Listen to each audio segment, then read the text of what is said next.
അസ്സലാമലൈക്കും. 7ാം ക്ലാസ്സിലെ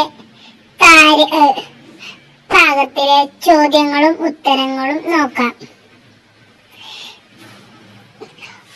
പാഠം 1, 2, 3 മുൻപ് നമ്മൾ ചെയ്തിട്ടുണ്ട്. അത് എല്ലാവരും കാണുക.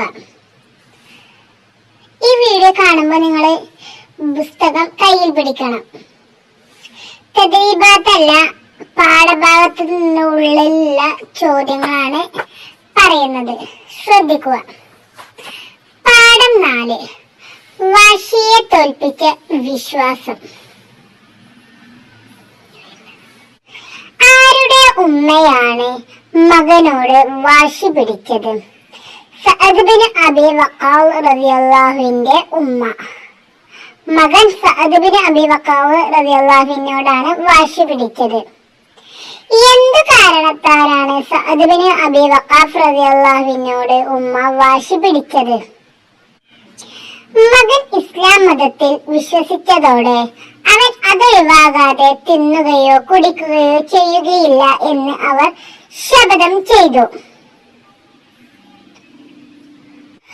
ഉമ്മയുടെ ശബ്ദം കേട്ട് സഅദ് ബിൻ അബി വഖാസ് റളിയല്ലാഹു എന്ത് പറഞ്ഞു? ഉമ്മ, ഞാൻ നിങ്ങളെ ഇഷ്ടപ്പെടുന്നതിനേക്കാൾ അള്ളാഹുവിനെയും റസൂലിനെയും ഇഷ്ടപ്പെടുന്നു.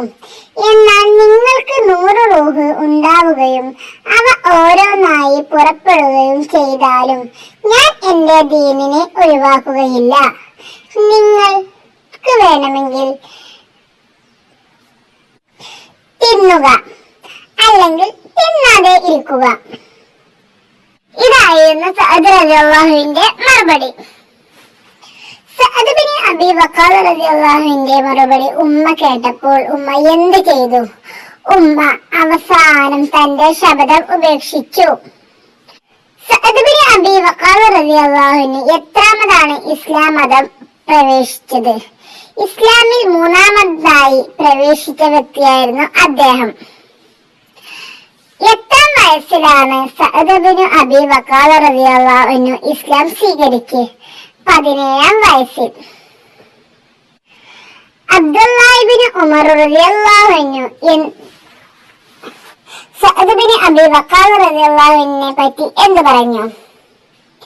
ഒരിക്കൽ ഞങ്ങൾ പള്ളിയിൽ ഇരിക്കവേ നബി സല്ലല്ലാഹു അലൈഹി വസല്ലമ തങ്ങൾ പറഞ്ഞു, സർവകാശിയായ ഒരാൾ ഇപ്പോൾ ഈ വാതിലൂടെ കടന്നു വരും. അപ്പോൾ ആ വഴി സഅദ് ബിൻ അബി വഖാസ് റളിയല്ലാഹു കടന്നു വന്നു. ഉമർ റളിയല്ലാഹുവിന്റെ കാലത്ത് കൂഫയിലെ ഗവർണർ ആരായിരുന്നു? സഅദ് റളിയല്ലാഹു അൻഹു. സഅദ് റളിയല്ലാഹു കൂഫയിലെ ഗവർണറായത് എപ്പോഴാണ്? ഉമർ റളിയല്ലാഹുവിന്റെ കാലത്ത്. സഅദ് റളിയല്ലാഹു എവിടെയാണ് ഗവർണറായിരുന്നത്? കൂഫയിൽ.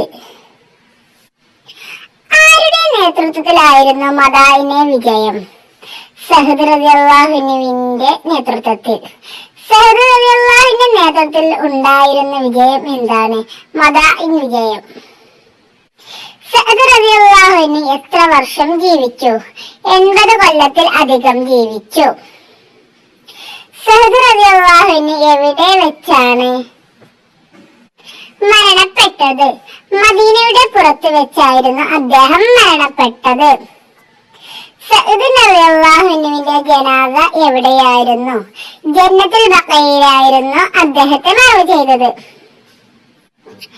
അശ്റത്തുൽ മുബശ്ശിറയിൽ വെച്ച് ഏറ്റവും അവസാനം വഫാത്തായത് ആരാണ്?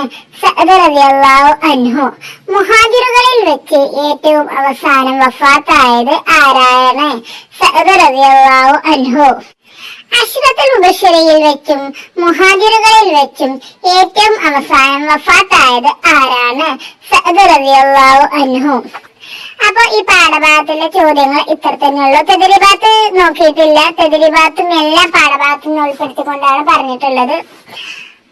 അപ്പൊ ഇനി അടുത്ത വീഡിയോയുമായിട്ട് വീണ്ടും വരാം. അസ്സലാമു അലൈക്കും.